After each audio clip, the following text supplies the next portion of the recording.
मीरा भाईंदर महानगरपालिकेत भाजपची सत्ता असून भाजपचे तब्बल 79 नगरसेवक असून महापौर हे भाजपचेच आहेत। मीरा भाईंदर महानगरपालिकेचा कारभार अधिक पारदर्शक व्हावा आणि लोकप्रतिनिधींच्या कामकाजावर जनतेची थेट नजर राहावी या मागणीसाठी आज महापालिका मुख्यालयाबाहेर नागरिकांनी हातात विविध मागण्यांचे पोस्टर्स घेऊन जोरदार निदर्शने केली।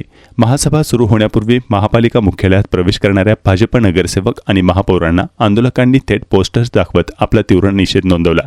महासभेचे थेट प्रक्षेपण सुरू करण्यात यावे ही या निदर्शनाची प्रमुख मागणी आहे। मिळालेल्या माहितीनुसार शहरातील करदात्या नागरिकांना महापालिकेत नक्की काय निर्णय घेतले जातात, आम्ही निवडून दिलेले नगरसेवक महासभेत काय विषय मांडतात आणि कसे काम करतात याची संपूर्ण माहिती हवी आहे। कोणता लोकप्रतिनिधी जनतेच्या मुद्द्यांवर आवाज उठवतो आणि निधीचा कसा वापर करतो हे थेट पाहण्याचा करदात्यांना पूर्ण अधिकार आहे। मुंबई आणि ठाण्यासह राज्यातील इतर प्रमुख महानगरपालिकांमध्ये महासभेचे थेट प्रक्षेपण केले जाते, मग मीरा भाईंदरमध्येच महासभेच्या कामकाजाचे थेट प्रक्षेपण का केले जात नाही असा सवाल निदर्शकांनी उपस्थित केला आहे।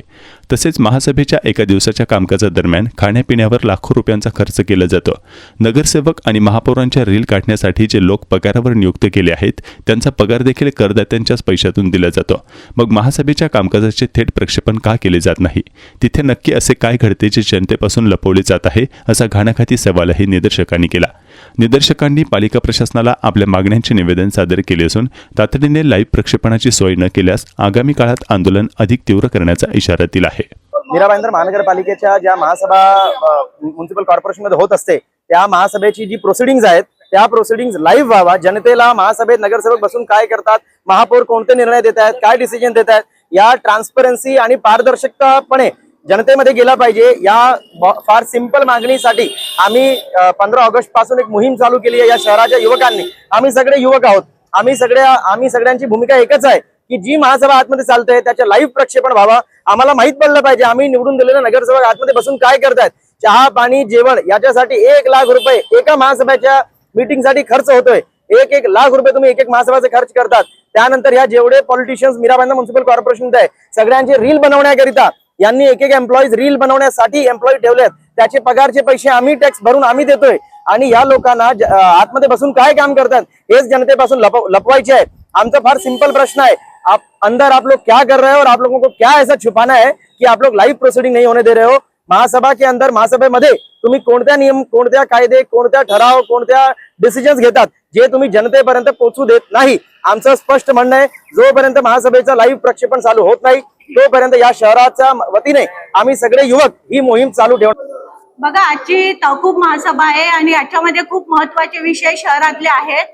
या विषयाबद्दल जेव्हा चर्चा चालू झाली, रीतसर आपण एखादा विषय ठराव झाल्यानंतर आम्ही एक लोकप्रतिनिधी म्हणून हँड रेज करून महापौरांच्या परवानगीने आम्ही विषय बोलत असतो। परंतु आजच्या सभेमध्ये जेव्हा विषय ठराव झाल्यानंतर मी हात उचलला तेव्हा महापौरांनी मला पूर्णपणे नकार दिला की तुम्हाला बोलू देणार नाही। त्याच्यानंतर ज्या लोकप्रतिनिधींनी हँड रेज केले त्यांना बोलू दिलं। त्याच्यानंतरच्या विषयाबद्दल पण जेव्हा बोलायची मी संधी मागितली तेव्हा पण दिले नाही। तेव्हा त्यांना म्हटलं की का म्हणून मला संधी दिली जात नाही। तेव्हा महापौर मॅडमचं स्पष्ट म्हणणं आहे की प्रत्येक विषयाबद्दल बोलायची तुम्हाला गरज काय, तुम्हालाच का संधी द्यावी, म्हणून संधी न द्यावी म्हणजे आमचे असलेले प्रश्न, लोकांचे असलेले प्रश्न, लोकांच्या असलेल्या समस्या आम्ही महासभेमध्ये घेऊन येत असतो। महिन्याला 1.5 महिन्याला आपली एक महासभा लागते आणि त्याच्यामध्ये असलेल्या विषयाबद्दल आम्ही चर्चा करत असतो। जर आम्हाला महासभेत बोलू नाही दिलं तर आम्ही कुठे बोलणार? मग त्याच्यावर महापौर मॅडमचं आणि उपमहापौरांचं असं म्हणणं आहे की तुम्ही आयुक्तांकडे जाऊन ते तुमचं जे गारा नाही म्हणणार। अरे आयुक्तांकडे जायचं असतं तर महासभेचा अर्थ काय आहे? महासभा ही शहरातल्या विषयाबद्दल आणि आयुक्तांकडे आम्ही आमच्या प्रभागाचे विषय घेऊन जाणारच आहोत, परंतु जे शासकीय किंवा धोरणात्मक निर्णय असतात ते महासभेसमोर होतात। त्याच्यामध्ये जर आम्हाला इन्व्हॉल्व करायचं नसेल किंवा फक्त आम्ही विरोधातले 1 किंवा 2 लोक बोलत असतील आणि त्यांना दाबण्याचा प्रयत्न करत असाल तरी आम्ही सहन केलं जाणार नाही, कारण आम्हाला बोलण्याचा अधिकार आहे। कारण हे जे करोडोचे लोक हे ठराव आणत आहेत, गोषवारा एका ठिकाणी, ठराव एका ठिकाणी आणि बाकी नंतर जे होतं ते वेगळ्या ठिकाणी, अशा गोष्टी जर करत असेल तर आम्ही शांत बसणार नाही। ह्याच्यावर आम्ही आपला आवाज वारंवार उचलला जाईल।